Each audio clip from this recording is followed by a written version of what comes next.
The breeze died. Dust swirled in little eddies, settling grit over the palisade that surrounded the slave market. Despite the wayward currents, the air was hot and thick, reeking of confined and unwashed humanity, mingled with the smell of river sewage and rotting garbage from the dump behind the market.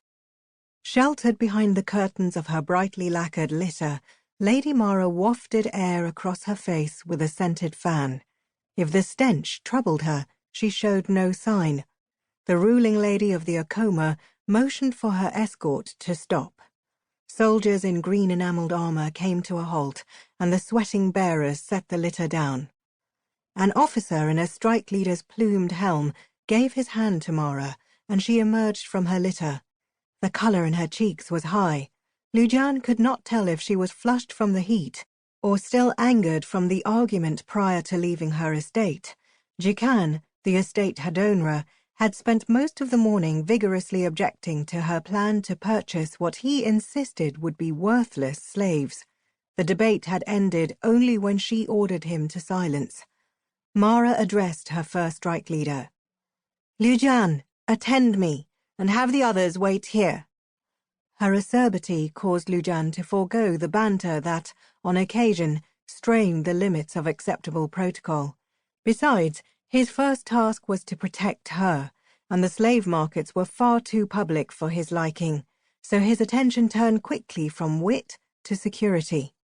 As he watched for any sign of trouble, he reasoned that when Mara busied herself in her newest plan, she would forget Jikan's dissension. Until then, she would not appreciate hearing objections she had already dismissed in her own mind. Lujan understood that everything his mistress undertook was to further her position in the game of the council, the political striving that was the heart of Tsurani politics. Her invariable goal was the survival and strengthening of House Acoma. Rivals and friends alike had learned that a once untried young girl had matured into a gifted player of the deadly game. Mara had eluded the trap set by her father's old enemy, Jingu of the Minwanabi, and had succeeded with her own plot, forcing Jingu to take his own life in disgrace. Yet, if Mara's triumphs were the current topic of discussion among the Empire's many nobles, she herself had barely paused to enjoy the satisfaction of her ascendancy. Her father's and brother's deaths had taken her family to the brink of extinction. Mara concentrated on anticipating future trouble as she maneuvered to ensure her survival. What was done was behind, and to dwell on it was to risk being taken unawares. While the man who had ordered the death of her father and brother was finally himself dead, her attention remained focused on the blood feud between House Acoma and House Minwanabi. Mara remembered the unvarnished look of hatred on the face of Desio of the Minwanabi as she and the other guests passed his father's death ceremony. While not as clever as his sire, Desio would be no less a danger. Grief and hatred now turned his motives personal.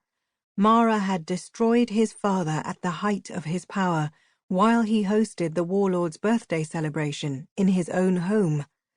Then she had savored that victory in the presence of the most influential and powerful nobles in the Empire as she hosted the warlord's relocated celebration upon her own estates.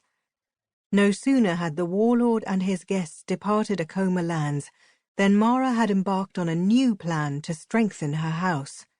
She had closeted herself with Jikan to discuss the need for new slaves to clear additional meadowlands from the scrub forests north of the estate house.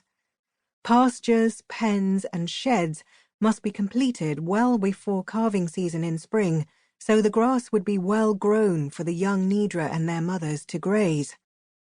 As Acoma's second in command, Lujan had learned that Acoma power did not rest upon her soldiers' loyalty and bravery, nor upon the far-held trading concessions and investments, but upon the prosaic and dull six-legged Nidra. They formed the foundation upon which all her wealth rested. For Acoma power to grow, Mara's first task was to increase her breeding herd. Lujan's attention returned to his mistress as Mara lifted her robe clear of the dust. Pale green in colour, the otherwise plain cloth was meticulously embroidered at the hem and sleeves with the outline of the chatra bird, the crest of House Acoma. The lady wore sandals with raised pegged soles to keep her slippers clear of the filth that littered the common roadways. Her footfalls raised a booming, hollow sound as she mounted the wooden stair to the galleries that ran the length of the palisade. A faded canvas awning roofed the structure, shading Tsurani lords and their factors from the merciless sunlight. They could rest well removed from the dust and dirt, and refreshed by whatever breeze blew in off the river as they viewed the slaves available for sale. To Lujan, the gallery with its deep shade and rows of wooden benches was less a refuge than a place of concealing darkness. He lightly touched his mistress on the shoulder as she reached the first landing. She turned and flashed a bothered look of inquiry. "Lady," said Lujan tactfully, "if an enemy is waiting, best we show them my sword before your beautiful face." Mara's mouth turned upward at the corners, almost but not quite managing a smile. "Flatterer," she accused. "Of course you are right." Her formality with Lujan became gentled by humour. Though among Jikan's protests was the belief I would come to harm from the barbarian slaves, not another ruling lord.